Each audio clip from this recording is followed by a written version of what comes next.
કેમ છે મિત્રો? આજે આપણે ભણીશું સામાજિક વિજ્ઞાનનો 15મો પાઠ, જેનું નામ છે આર્થિક વિકાસ. તો પહેલા આખા પાઠને સમજતા પહેલા આપણે એના ટાઇટલને સમજવું જોઈએ. તો ટાઇટલ શું છે? આર્થિક વિકાસ. તો આર્થિક વિકાસના જે બે શબ્દો છે બંનેને છૂટા પાડી પહેલા. એક આર્થિક અને બીજો વિકાસ. તો આર્થિક એટલે નાણાંને લગતું, પૈસાને લગતું, અને વિકાસ એટલે વૃદ્ધિ, ડેવલપમેન્ટ. તો હવે આ જે આર્થિક વિકાસ આપણું ટાઇટલ જે છે એની વ્યાખ્યા શું છે, એનો અર્થ શું, તો એ જાણીએ. તો આર્થિક વિકાસ એટલે વિશ્વના કોઈ પણ ખૂણામાં રહેતા કોઈ પણ એક માનવીની, એટલે વિશ્વના ગમે તે માનવીની માથાદીઠ આવકમાં વધારો થાય અને જીવન ધોરણમાં સુધારો થાય. આ પરિસ્થિતિને આર્થિક વિકાસ કહે છે. ફરીથી એકવાર, વિશ્વના કોઈ પણ એક ખૂણામાં રહેતા કોઈ એક માનવીની માથાદીઠ આવકમાં વધારો થાય અને જીવન ધોરણમાં સુધારો થાય, એને કહેવાય છે આર્થિક વિકાસ. તો હવે આમાં બે શબ્દો આવ્યા આપણને, એક માથાદીઠ આવક અને બીજું જીવન ધોરણ. તો માથાદીઠ આવક એટલે શું? તમને મગજનો પ્રશ્ન થતો હશે, તો એનું આપણે સોલ્યુશન લાવીએ. માથાદીઠ આવક એટલે આપણા દેશની, એટલે કોઈ પણ દેશની રાષ્ટ્રીય આવક, જેની કુલ આવક છે દેશની, એને દેશની આખી વસ્તી સાથે ભાગતા જે રકમ મળે એને માથાદીઠ આવક કહે છે. અહીંયા આપણે સૂત્ર પણ લખેલું છે, માથાદીઠ આવક બરાબર રાષ્ટ્રીય આવક એટલે દેશની કુલ આવક ભાગ્યા દેશની કુલ વસ્તી. તો આ પ્રમાણે ગણતરી કરીએ તો ભારતની માથાદીઠ આવક છે 35,000 રૂપિયા મહિનાની. ભારતના દરેક વ્યક્તિની માથાદીઠ આવક. પણ જો કે ભારત એક વિકસિત દેશ છે, આર્થિક રીતે આપણે જોવા જઈએ તો ભારત એક વિકસિત દેશ છે, વિકાસશીલ દેશ છે. એ વિકાસશીલ અને વિકસિત શું છે તમને આગળ આપણે સમજાઈશું તમને. વિકાસશીલ દેશ છે એટલે અહીંયા આવકની અસમાનતા છે. હવે જોવા જઈએ તો કોઈનો પગાર 7,000 હોય તો કોઈનો 1.5 લાખ હોય, કોઈનો 3 લાખ હોય તો કોઈનો 5,000 હોય છે. આ છે આવકની એક અસમાનતા. તો આપણે આગળ વધીએ. બીજો ટોપિક છે આપણો આર્થિક વૃદ્ધિ અને આર્થિક વિકાસ. તો આર્થિક વૃદ્ધિ એ વિકસિત દેશોમાં થાય છે, જેમ કે America, Germany, Japan, Singapore, Norway. Norway એ દુનિયાનો સૌથી વિકસિત દેશ છે, જેની માથાદીઠ આવક 64,000 રૂપિયા છે. તો આર્થિક વૃદ્ધિમાં શું થાય છે? આર્થિક વૃદ્ધિ એ પરિણાત્મક પરિવર્તન છે, અને જ્યારે આર્થિક વિકાસ એ ગુણાત્મક પરિવર્તન છે. જે વિકસિત દેશો છે એનો સમાવેશ આર્થિક વૃદ્ધિમાં થાય છે, અને જે વિકાસશીલ દેશો છે જેનો વિકાસ હજી ચાલુ છે, ભારત દેશનો વિકાસ હજી ચાલુ છે એટલે એની ગણતરી વિકાસશીલ દેશોમાં થાય છે. તો વિકાસશીલ દેશો છે એમાં ઉત્પાદન થાય છે અને એનું વેચાણ થાય છે. વિકસિત દેશો ખાલી ઉત્પાદન કરે છે, અને જે વિકસિત દેશોનો સમાવેશ પણ આર્થિક વૃદ્ધિમાં થાય છે, જેના વિશે આપણે ભણી ગયા. તો હવે આવે છે જીવન ધોરણ. બીજો શબ્દ આવ્યો, જે વ્યાખ્યા હતી એનો બીજો શબ્દ જીવન ધોરણ. જીવન ધોરણ એટલે જીવનની પરિસ્થિતિ, કે કોઈ પણ વ્યક્તિનું જીવન કેવું છે. ગરીબ વ્યક્તિ હોય એનું જીવન ધોરણ નીચું હોય, અને જે અમીર વ્યક્તિ હોય, વૈભવવાન હોય, સંપત્તિવાન હોય, એનું જીવન ધોરણ ખૂબ જ ઊંચું. તો જીવન ધોરણનું માપન આટલી વસ્તુથી થાય છે: અન્ન, વસ્ત્ર, આવાસ. આવી ગયો રોટી, કપડા, મકાન. અન્ન, વસ્ત્ર, આવાસ. જેને સારું અન્ન મળતું હોય, જેને સારું જમવાનું મળતું હોય, ખોરાક સારો ખાવા મળતો હોય, એકદમ પોષણભર, તો એનું જીવન ધોરણ ઊંચું હશે. વસ્ત્ર. હવે કોઈ જેમ કે કોઈ વ્યક્તિને આપણે ઓળખવો તો પહેલા એના કપડાથી ઓળખી લઈએ કે ભાઈ એ કેવો છે. જો આવા કપડા છે, મેલા કપડા છે, તો એ ગરીબ હશે. સૂટ બૂટ પહેરેલું છે, શર્ટ મસ્ત પહેરે, અપ ટુ ડેટ છે, તો એ અમીર હશે કે સારા ઘરનો હશે. એવું આપણે જીવન ધોરણનો અંદેશો મારીએ છીએ. તો બીજું છે વસ્ત્ર, અને ત્રીજું છે આવાસ. આવાસ એટલે ઘર, મકાન. હવે કોઈ વ્યક્તિના ઘરે જઈએ આપણે, તો પહેલી વાર આપણે એના ઘરે ગયા હોઈએ તો એનું મકાન જોઈએ કે ભાઈ આ સારી વ્યક્તિ હશે, આનું જીવન ધોરણ ખૂબ જ ઊંચું હશે, એના મકાન પરથી પણ નક્કી થાય. જો એનું જીવન ધોરણ ઊંચું હોય, એ સંપત્તિવાન હોય તો જ મોટું મકાન બંધાવી શકે.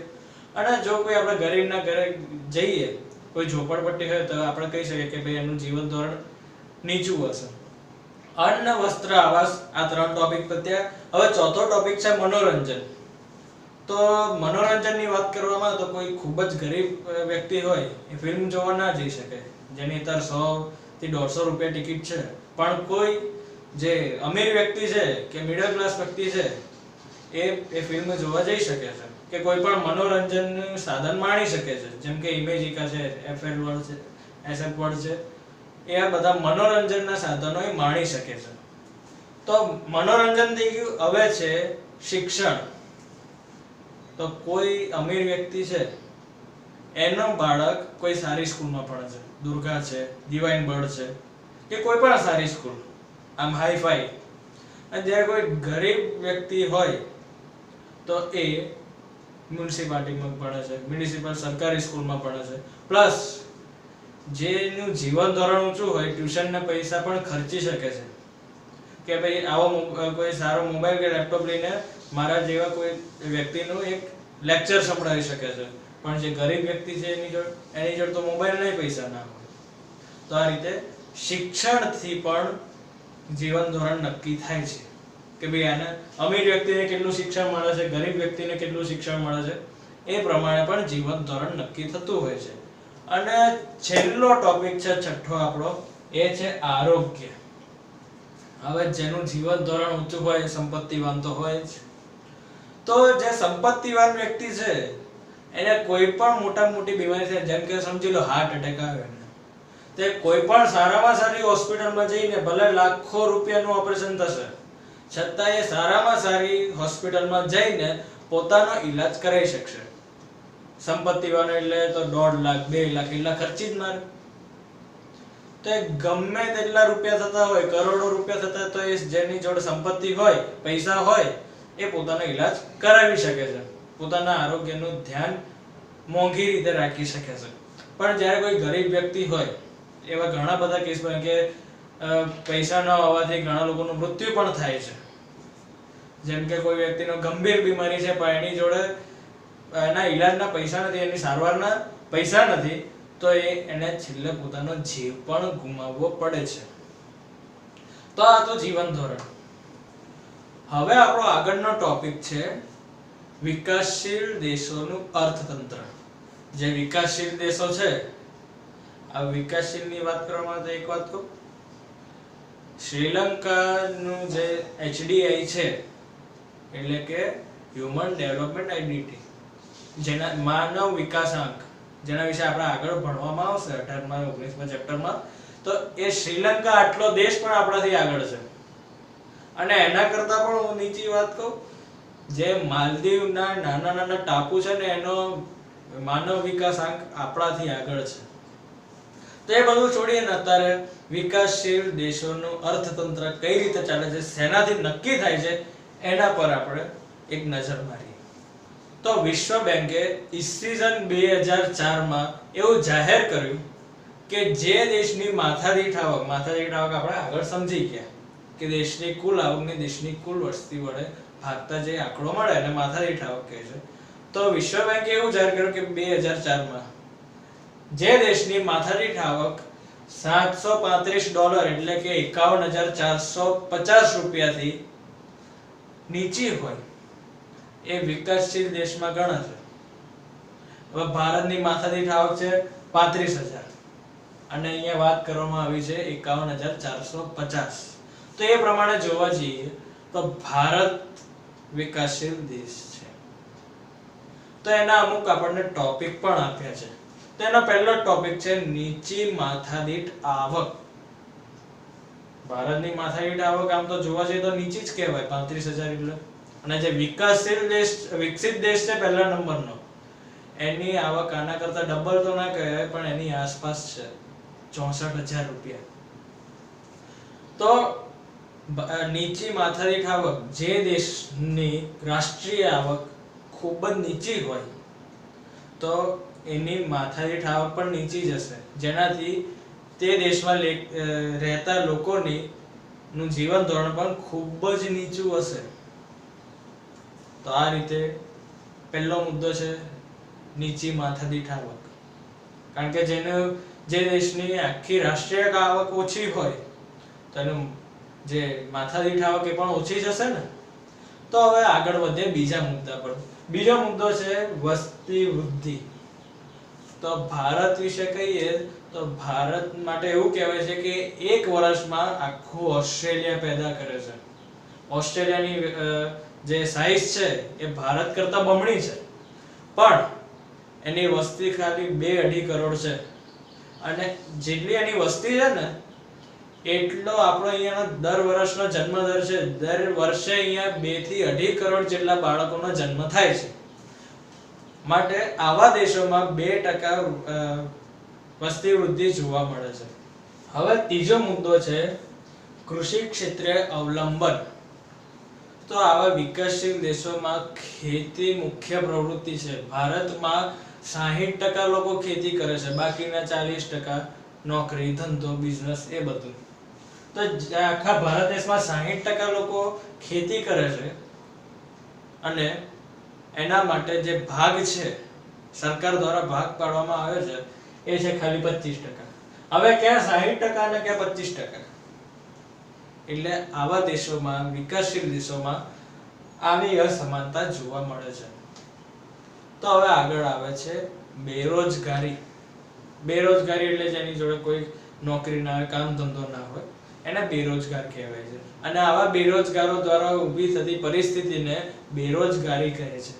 તો બેરોજગારી આવા દેશોમાં 3% હોય છે. 3% બેરોજગારી આવા વિકાસશીલ દેશોમાં હોય છે. અને બેરોજગારી પાછી અલગ અલગ પ્રકારની. જેમ કે આપણે અહીંયા જોઈએ છુપી બેરોજગારી. એટલે છુપી બેરોજગારી એટલે એ કામમાં હોય કે ના હોય એનાથી કામને ફરક પડતો નથી. બીજી છે મોસમી બેરોજગારી. મોસમી બેરોજગારી એટલે કોઈ વર્ષા ઋતુ આવે ત્યારે ખેડૂત ખેતી કરી અનાજ પકવીને એનો પાક વેચે, એટલે એટલા સમય સુધી મર્યાદિત રહી. હવે ટેકનોલોજી દ્વારા ઉત્પન્ન થતી બેરોજગારી. હવે જો આપણે કેમેરાનું જ ઉદાહરણ લઈએ તો પહેલા માર્કેટમાં DSLR કેમેરા હતા, જેનાથી બધા ફોટોગ્રાફરોને ફોટો ક્લિક કરવામાં અને વિડીયોગ્રાફરોને વિડીયો કેપ્ચરિંગ કરવામાં ખૂબ જ આસાની પડતી હતી. પણ હવે એક નવું અપડેટ આવ્યું, મિરરલેસ. અને મિરરલેસની ક્વોલિટી પણ સારી છે, પણ એના પર સેટ થતા, એ કેમેરા પર સેટ થતા, DSLR પરથી મિરરલેસ પર સેટ થતા વાર લાગે. હવે આ ઉદાહરણ તમને સમજમાં ના આવ્યું હોય તો ફેક્ટરીમાં કામ કરતા કર્મચારીઓને લઈ લો. ફેક્ટરીમાં જો કોઈ નવું મશીન આવે તો એને શીખતા વાર લાગે. એના માટે જે કર્મચારીઓ છે એને બેરોજગારી અનુભવવી પડે છે. તો હવે છે આગળ ગરીબી. તો ગરીબી એ આ વિકાસશીલ દેશોનું એક મુખ્ય લક્ષણ છે. જે વિકાસશીલ દેશ હોય એમાં ગરીબ તો હોય જ. અને ગરીબ, આપણા દેશમાં ગરીબોની સંખ્યા ગણવામાં આવે તો કુલ વસ્તીના 3 ભાગની, આખી જે કુલ વસ્તી છે આપણી 135 કરોડ, એને 3 વડે ભાગી નાખો, એના 3 ભાગની ગરીબની વસ્તી છે. માટે આવા દેશોમાં ગરીબી જોવા મળે છે, જેનું જીવન ધોરણ ખૂબ જ નીચું હોય છે. તો આવકની અસમાનતા, અહીંયા તમે સ્ક્રીન પર જોઈ શકો છો કે ટોચના વ્યક્તિઓને 20%, મધ્યમ વ્યક્તિઓને 60% અને નીચલા વ્યક્તિઓને 20% મળે છે. અને એના પ્રમાણે આપણે રેશિયો પણ કાઢ્યો છે. જ્યારે નીચા વ્યક્તિને ખૂબ જ ઓછા પૈસા મળે છે અને તમે ઉપર જોઈ શકો છો મધ્યમ વર્ગ અને ધનિક વર્ગ જ ખુશ છે, એટલે પૈસાથી ભરપૂર છે.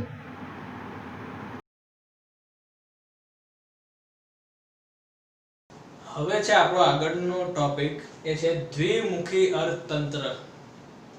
હવે આપણા દેશમાં એક ગામડાનો વિસ્તાર છે ને એક શહેરનો વિસ્તાર છે. ગામડાના લોકો ખૂબ જ પછાત, ગરીબ હોય છે, જેમની જોડે પૂરતી સેવાઓ નથી હતી, ટેકનોલોજી નથી હતી. જ્યારે શહેરમાં જોવા જઈએ તો બધી જ ફેસિલિટી, બધી જ સગવડ સુવિધાઓ ટેકનોલોજી યુક્ત આપણને મળે છે. તો આ કારણે આ જે ટોપિક છે આપણો, દ્વિમુખી અર્થતંત્ર એ દેશના વિકાસમાં એક અવરોધ બને છે. તો હવે આપણો આગળનો ટોપિક છે પાયાની અપર્યાપ્ત સેવાઓ જે દેશના વિકાસ માટે ખૂબ જ જરૂરી મહત્વની ભૂમિકા ભજવે છે. એના માટે તો એ સેવાઓની અછત એ અપર્યાપ્ત માત્રામાં મળે, જેનાથી દેશના વિકાસમાં અવરોધરૂપ બને છે. જે પાયાની સેવાઓ ના મળતા દેશનો વિકાસ રૂંધાય છે, ઝડપથી થઈ નથી શકતો. તો હવે આ હતી આપણો હવે આ ટોપિક હતો. હવે આગળનો ટોપિક આવે છે જે છેલ્લો છે, આંતરરાષ્ટ્રીય વેપારોનું સ્વરૂપ, ઇન્ટરનેશનલ બિઝનેસ. તો આપણા દેશમાં થાય છે શું? આપણા દેશમાં કાચો માલનો પુરવઠો ભરપૂર ભરેલો છે અને ખૂબ જ સસ્તો હોય છે. તો આપણે એ કાચો માલ અહીંથી વિદેશમાં એક્સપોર્ટ કરીએ છીએ, એનો નિકાસ કરીએ છીએ. પણ જે ત્યાંથી તૈયાર માલ આવે છે, અહીંયા ઇમ્પોર્ટ થાય છે, એટલે કે અહીંયા આયાત થાય છે એની, તો એ ખૂબ જ ખર્ચાળ હોય છે, જેનાથી વિદેશી દેવું વધે છે. જેથી ભારતનું કોઈ પણ દેશનું અર્થતંત્ર રૂંધાય છે. તો આ હતા આપણા ટોપિક, જેનાથી નક્કી થાય છે કયો દેશ વિકસિત છે અને કયો દેશ વિકાસશીલ છે. વિકસિત એટલે પૂર્ણ રીતે વિકસિત થઈ ગયેલો. જાપાન, જર્મની, અમેરિકા આ બધા ટેકનોલોજીથી ભરપૂર દરેક સુવિધાઓ મળે છે. પણ જ્યારે ભારત જેવા દેશમાં, ભૂતાન, નેપાળ એવા બધા દેશોમાં હજી એનો વિકાસ થાય છે. દરેક જગ્યાએ બુલેટ ટ્રેન દોડે છે, ભારતમાં હજી દોડી નથી. અહીંયા તો હજી મેટ્રોની કામગીરી ચાલે છે. તો હવે અહીંયા આપણે આપણો ટોપિકનો અંત લાવીએ છીએ અને આગળ જઈએ છીએ બે પ્રવૃત્તિ પર, જે ધંધાકીય બાબતો પર નિર્ભર રહે છે: આર્થિક પ્રવૃત્તિ અને બિન આર્થિક પ્રવૃત્તિ. તો આર્થિક પ્રવૃત્તિ એટલે કોઈ આવક મેળવવાના હેતુથી કે ખર્ચ કરવાના હેતુથી કરવામાં આવતી પ્રવૃત્તિને આર્થિક પ્રવૃત્તિ કહે છે. જેનાથી નફો મળે, કોઈ પણ નાણાં મળે, પૈસા મળે, એને આર્થિક પ્રવૃત્તિ કહે છે. તો ઉદાહરણ તરીકે જોઈએ ડોક્ટર તમારો ઈલાજ કરે છે, પણ એના બદલામાં ફી લે છે. એની જે ફીસ હોય એ લે છે, 500 રૂપિયા, 600 રૂપિયા. એ એક આર્થિક પ્રવૃત્તિ થઈ. કોઈ ચાર્ટર્ડ એકાઉન્ટન્ટ તમારી કંપનીનું ઓડિટ કરી આપે તો એ એના બદલામાં કંઈક ચાર્જીસ લેશે. તો આ એક આર્થિક પ્રવૃત્તિ થઈ. હવે છે બિન આર્થિક પ્રવૃત્તિ, જેનાથી કોઈ નાણાંની ઉપજ નથી થતી, માત્ર સેવા થાય છે. માત્ર સેવાના હેતુથી કરવામાં આવતી પ્રવૃત્તિને બિન આર્થિક પ્રવૃત્તિ કહે છે. હવે તમે શબ્દ સમજો. બિન આર્થિક, આર્થિક એટલે નાણાં, પૈસા. બિન એટલે એના વગરનું, પૈસા વગરની પ્રવૃત્તિ. હવે આપણે જોવા જઈએ મા દ્વારા બાળકનો ઉછેર. હવે મા એની બાળકની સેવા કરે છે, એનો ઉછેર કરે છે, પણ એની સામે એને કઈ વળતર નથી મળતું. તો આ થઈ બિન આર્થિક પ્રવૃત્તિ. હવે કોઈ ટ્રસ્ટ દ્વારા, એનજીઓ દ્વારા બાળકોને મફત શિક્ષણ આપવામાં આવે તો એ એક સેવા છે. એ આર્થિક પ્રવૃત્તિ નથી કે બાળકો પાસેથી કોઈ ચાર્જ લેતા નથી, માટે એ બિન આર્થિક પ્રવૃત્તિ થઈ. તો આજે આપણે આટલું ભણ્યા. હવે આપણે આગળના વિડીયોમાં ભણીશું ભારતના અર્થતંત્રનું માળખું અને બિઝનેસ કઈ રીતે ચાલે છે, એની જે સંસાધનો છે, ઉત્પાદનના સાધનો છે, એના વિશે આપણે સચોટ માહિતી મેળવીશું.